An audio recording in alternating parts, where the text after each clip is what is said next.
Hey. All right. Hello, everyone. My name is Kelly Pouch, for those of you that do not know me. I'm an independent promoter with the amazing company Prove It. And today we are going to talk about relational versus transactional enrollments. And so we're at day 54. I want to talk about that quickly. I talked about it at day 45, day 46. We are in the grind, you guys, of this 90-day Rhino run. And I think it's super easy to be involved in this kind of stuff when you know that you're at the beginning and that initial emotion is there. You're excited. Anytime you start something new, you're super excited, right? But it gets less sexy as we go on, right? Like we're at day 54. That initial 90-day Rhino run, we're all going to hacking better. It's not really there now. And so we need to be bringing that. We need to create that. And so, when that wears off, the consistency that we're always talking about on these Zooms comes after that time, right? I think sometimes we see people and this is their MO in life, right? This is their life pattern. They start off when things are super awesome and then, it's all shiny, and then they quit when they get into the day-to-day and what it really takes to succeed, right? And I think that's why we always see people at the gym. January 2nd, it's packed, right? That's the first day when everyone's like, this is it, I'm doing it, it's super shiny, we're gonna get in here, we're gonna do this. But you have to keep making AJ, I need you to be a little bit quieter, okay? Just trying to steal the book from Hayden. But you have to keep making the decisions to show up, right? Be in the moment. Like, you might not see growth. You have to think through this stuff. In the moment, you might not see the growth you're wanting to see, but at the end of the year, when you look back, you're going to see these results coming around full circle, right? And so that's where we're at now. We might not be seeing it in the day-to-day, but when we're doing the call to action and we're taking, sit down and listen to her book, okay? Okay, here we are, adaptable, okay? But I think, congrats for showing up. Congrats for being here. I'm super proud of you guys, but I do think we can do better, right? I think we can keep getting more people on here. If we make another push, we've got, 36 more days to Hacking Better. Nick and I still have super discounted tickets to Hacking Better. So if you guys are, it's never too late. It's never too close to Hacking Better to get someone to come. So even if we're a week away and you bring someone on that's new, I'm going to talk about that today, but it's never too late to get people around that community, and that can be life-changing for them. So we do have those tickets still available. So I'm going to jump right in here. We want to talk today about relational versus transactional enrollment. And I think that we hear this a lot, but what does it mean, and how do you, not just what does it mean, but how do you switch? How do you make that switch? I can find myself getting there, you finally get someone, you put in this work, you get them to 5 and 10 day, and you finally get them to go to the site, and then you're like, oh, but that shouldn't be it. That shouldn't be man, now they're on ketones. This is awesome. Yes, it is. But how do we get it to the next step? How do we make it more meaningful for them? So who would love to convert more 10 days to customers? Me, right? Who would love to convert them to promoters? Who would like to make their promoters better, right? I think all of us can put our hands up to that, right? If we're going to be doing that, we have to remember that the transaction cannot end at enrollment, right? The transaction, it's not like we got them to sign up and then we're done and then we check in every month or every couple of weeks. That sounds good. That used to sound really good to me. Hey, I'll check in every couple of weeks, see how they're doing. Oh, they're doing good. They still feel good with ketones. But is that really sticky? Is it sticky if we're just sending them sales, which, if you're just getting started and you're checking in on people every couple of weeks, and you're sending them promos, good, if that's the action you're taking. But if you're committed to taking this to another level and really growing a business that's going to be around for a while, then I think we have to step up our game on making this more relational and not just checking in every now and then. Are you bringing these people to your house to have a barbecue? Are you getting them around this amazing community that we have? So I think our first thing, very first, and some of this is going to sound basic, but our first thing is that we have to shift to positivity.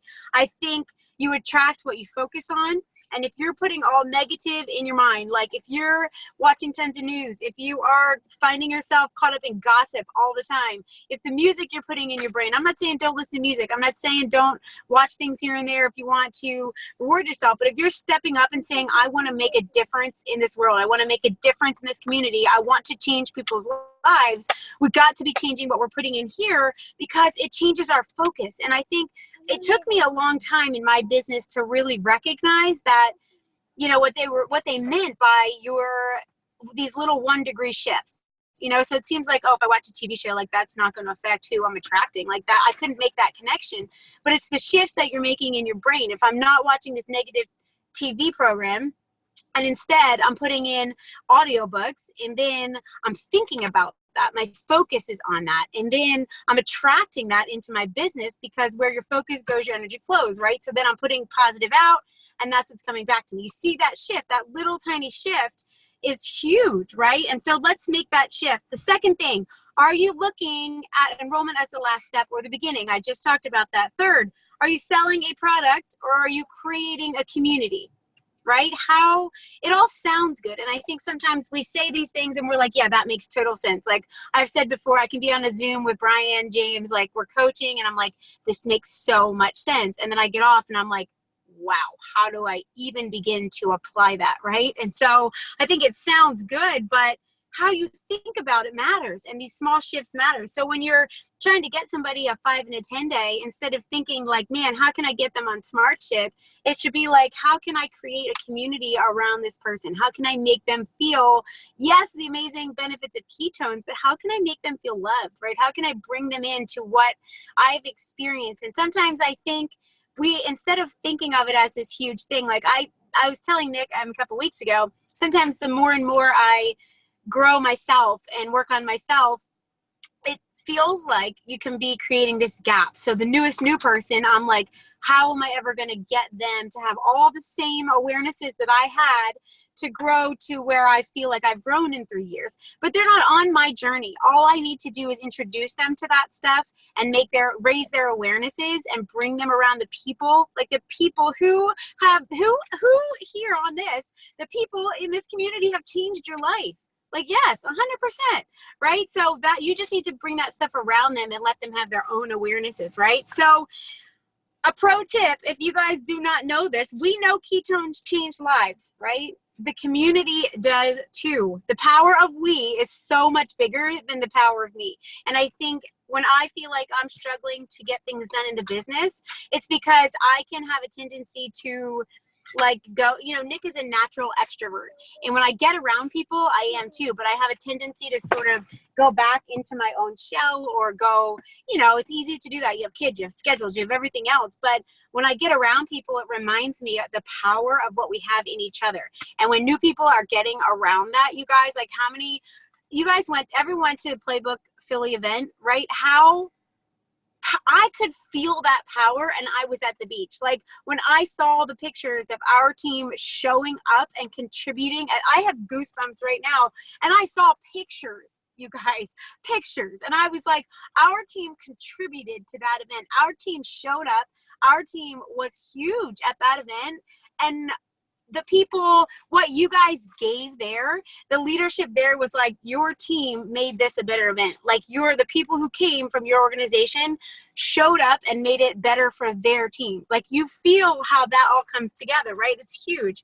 But I want to make a distinction here. We want to be making sure that our we is raising you up, right? So the power of we is better than the power of me if you're getting yourself in collaboration, or in friendships, or in community with people who are lifting you up. And I think for me, this is a hard shift, if I'm being honest, because I have different groups of friends that I'm really close to from before Prove It. And I'm not saying that those people can't still be my friends. They are, but I need to make sure that I'm protecting my mindset. And so I'm still, even where we are now, in this sort of shift, like how do I still and but at the same time protect who I'm surrounding myself, because I know how powerful I am by myself, right? And that's a strong statement. I'm powerful, but if I'm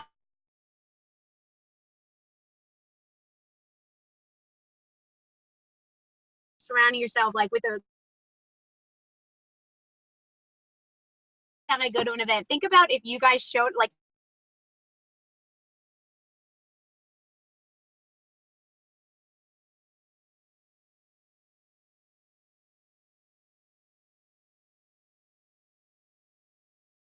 community around like those people every single weekend, how would your life shift? Like, how would your week shift? How would your Sunday shift the day after if you went around those people every day? Like, it would be huge because you wouldn't be like, relax. I mean, like, not that relaxing is bad, but like when I'm around those people, I'm fired up. Like, I'm going to change my kid's life. I'm going to change this community we have to offer is as powerful. Know how we know how powerful the product is. We realize that we're bringing value, truly, we're bringing value to the world from a community aspect, which is crazy to think about. You know, and when we say we're community marketing, we mean it. Like, it's not just we're changing the language to try to like trick people to coming to prove it. Like, we have a community that brings value to the world, you guys. And so, like, if you don't believe that, like, ask people in our own little community. Ask Stacy, ask Brooke Sarson if this community changed her life. Like, ask the people around you. It's truly changing things for people. So I think remembering that ketones are the seed and the community is the soil that you're planting that seed in, if you think of it like that. And where do we come into that? I'm not sure if you guys are noticing this, but not distracting at all. But we get to be the sunshine. We get to be the water. We get to help them thrive in this community. The community's there. We've built that, right? Like, we're 4 years in the community. We built that. We get to bring them into that and water and sunshine and love them, right? And that is what the enrollment process is. Like, how much better does that feel here than like trying to sign someone up for a box? Right? Like, we know that box will change their lives, but if you think of the enrollment process as bringing them in and giving them that sunshine and water and community that they need to grow, that makes it feel better here when you're signing them up for ketones, right? So, you know, it's really another chance for, it's really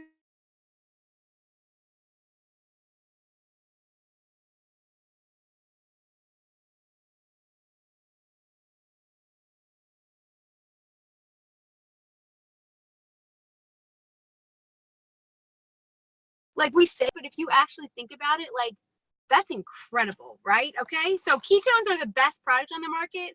The community is what people are starving for. People are starving for that.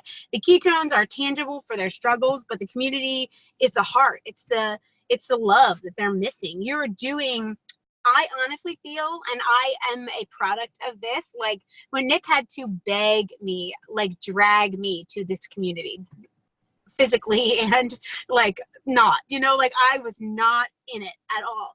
And so I honestly feel like you're doing people a disservice if you're just giving them ketones. And that sounds funny to say because ketones freaking rock. But if you're not getting them around the community, I feel like you're doing them a big disservice, right? So what are ways that we can make it less of a transaction? Okay, practice, and this comes, I think, out of Power Thinking Big or Thinking Big. I forget the name of the book. It's something like that. Practice adding value to things. Right? Like we talked about on social media, if you're there, bring value to people before you try to bring anything else to them or before you try to attract them, right? Practice contribution. That's a good way to bring value. Like, I always am trying to think of, like, when I go somewhere, like, how can I contribute here? How can I be of value to these people or to this, you know, event? Practice adding value to people, right? This business is people development. Okay, if you have never heard that before, then you're welcome. I just grew your business. But this business, when you grow, it starts out bringing ketones. That's your value, right? But then how can you bring value in other ways? How can you grow people? That's what this is all about. And I think this is where you're rewarded in this business. If you can bring value to other people, that's how you're going to get rewarded here. And I think sometimes we think, like, how can we do that? How can we bring value to people? The way to do it is to bring out the best in a person is you have to believe in their best, right? I mean, how many of us, I know for sure, Brian James, believed in the best in me before I believed in the best in myself. And like, it makes me teary-eyed because looking back, like, I thought he was full of it. Like, I had done all this stuff. I was proud of my accomplishments in life. And he was like, there's more to you than what you're like giving yourself credit for. There's more. You're meant to do more. And he believed in the best in me before he had to believe in it for me before I could believe it in myself. So to be able to do that for people, you have to sort of cast that vision. Hey, AJ. And so the third one is practice adding value to yourself. And we've talked about that. Like, you have to see yourself as what you can be. And to do that, you have to start first, like, where do you want to be? And then, like, start reading the books, start listening to the podcast, start putting all that positivity in, find ways to get there. And I think this all factors into enrollment. But I think sometimes we don't think of, like, when you think of attract, connect, enroll, you're like, enrollment's the thing. Like, you've connected them, you've brought them in, you've done the things that you need to do, and then you sign them up for a box of ketones, and then you leave them hanging, right? And that's just the start. And that's where you get to bring in the love. Like, this other stuff feels like, you know, you have to practice it and you have to get used to doing it. Like, how do I put these posts out? Or how do I attract people to the conversation? What do I connect them to? That all takes time, right? But when you get them to the point of enrollment, that's when you get to love on them, you guys. And that's when you really get to show them what we're about here, because they're ready. They're ready to drink ketones. And now you get to bring, like, the best. Like, that's not even the best, you know? And they call you like, I've been drinking this 30 days and down 25 pounds. I can walk down the block and clean my house, and I'm a nicer mom. That's cool. And you're like, cool. You want to come meet like 1,000 other people who have so much love for you, and like, they don't even know you yet, and they are going to meet you and see a vision for you that you don't even see for yourself. Like, whew, okay.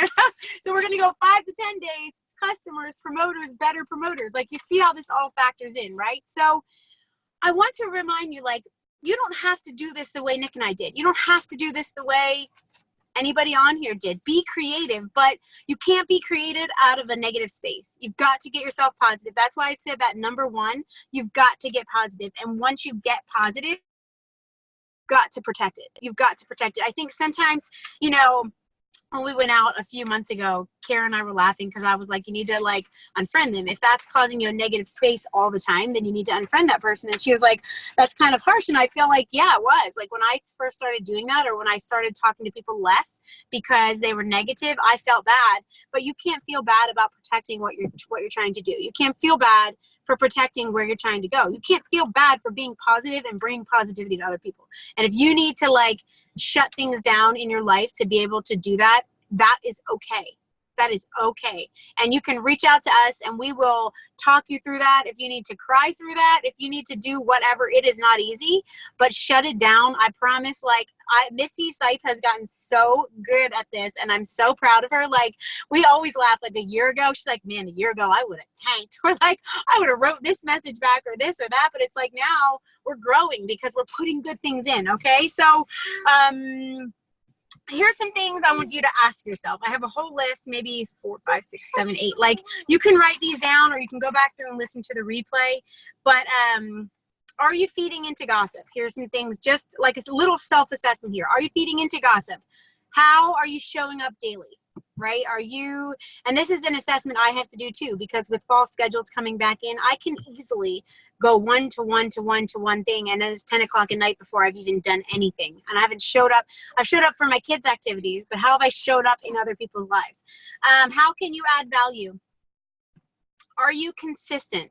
Right? The not sexy word we talked about. Successful people don't always like what they have to do, but they do. The difference is that they do it anyway. Okay. You don't feel like getting up and adding value to people's lives because maybe you had a bad night, but if you do it anyhow, what are you going to get back from that? If you had a bad night and you show up anyhow, you're going to get that positivity back, and it's going to bring you out of that negative space. You see how this all plays into each other. Are you adding value, or are you people pleasing? That hurts a little bit, right?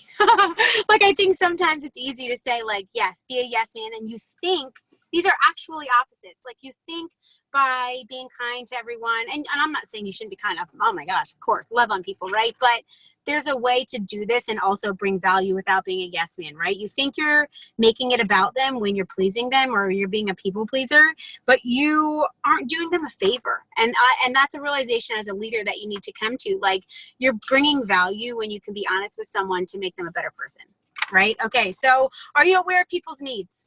Okay, raise your awareness. These are all questions we're going to be asking ourselves. Fear is selfish, love is unselfish. Which will you choose, right? Fear is selfish. How crazy does that sound, right? Like fear, we live there. A lot of us live there. I have my phone, the screen on it literally says, what would you do if you had no fear? Go and do that. Like fear is selfish because you have something to give people. Your DMO and your mindset. Become a better person and you'll be a better leader. Grow you and you'll grow a team, okay? That wasn't a question, but I put it on there anyhow. And I think sometimes it's hard to realize that the problem is often us. Right? It takes a deep level of self-reflecting to say, I'm not being the person I need to be. I'm not showing up in people's lives. I'm not giving value. I'm the person that is making me not be where I want to be with this, you know? And if I'm not showing up, I'm not helping people grow. If I'm not bringing that community to people and showing them that it's there, I'm doing them a disservice. So do you have a mission? Just have a few more things here, 12:21. Do you have a mission or vision that sets you on fire? And I think that is kind of a good starting point with all of this. Like if you have to make it you. And I know we always give all these tips and all like attract, connect, enroll, attract. But if you're not making it you, right? If it doesn't inspire you, how is it gonna inspire other people? So I think that's your first, like sit with yourself and think like if this doesn't set my soul on fire, I can't inspire other people to do it, right? So I had to find my own. Like Nick has a way of doing his things that sets his passion. Getting around people sets him on fire, gets him grounded. He loves that. And so I think for us, it's finding what makes that about us, right? If you have nothing to give from, or if you don't love what you're doing, or you don't have this vision that makes you get up like, man, I need to get up and help people today. Like it doesn't matter what I have going on in my life. I need to do this. Then you need to find that, right? It won't be easy. You're probably going to get emotional when you really sit down and think about it. And things will happen that aren't ideal in your life, but finding a way to lock into that mission, finding a way to anchor back. Like I had a bracelet, I'm so sad it broke, but when we did our I am statements at one of our very first events, Brian sent me a bracelet with my I am statement. I think it was like warrior bracelets or something, and it was black and gold, and it had my literal I am statement on it. And I was like, it was a quick anchor. When I put it on, when I was feeling not my best, when I was like, I need to go out and change the world, I put that on because I would look down and be like, I am strong, I am inspiring, I am enough for people. And like I would look down and I'm like, oh dang, I walk into a room different with that bracelet on, right? And so I think as a leader, you have to get people to lock into that mission with you, right? So go find your mission, find what sets your heart on fire. Your call to action today is to really sit with yourself for a minute, find that mission that sets you on fire, find what you love to help. Who do you love to help? That could even be part of your mission, you know, like Nick loves helping brain injury people, for example. Like he loves helping everyone, but like what's your thing? Like I love helping other moms realize that like they can show up better in their kids' lives. Like that's part of my mission, right? So find that for you, do this self-assessment, and then I want you to just find 3 people today and add value to their life in some way and see how that comes back to you. Not like in a selfish way, like I'm going to give them $10 and like $300 is coming back to me, but like find a way to add value to people's lives. And I think you will see your whole vibration shift. So thank you for showing up, you guys, today. Let's make it our goal to double the numbers on here tomorrow. And we will see you guys tomorrow for Nick. We'll be on here tomorrow. So have a good day, guys.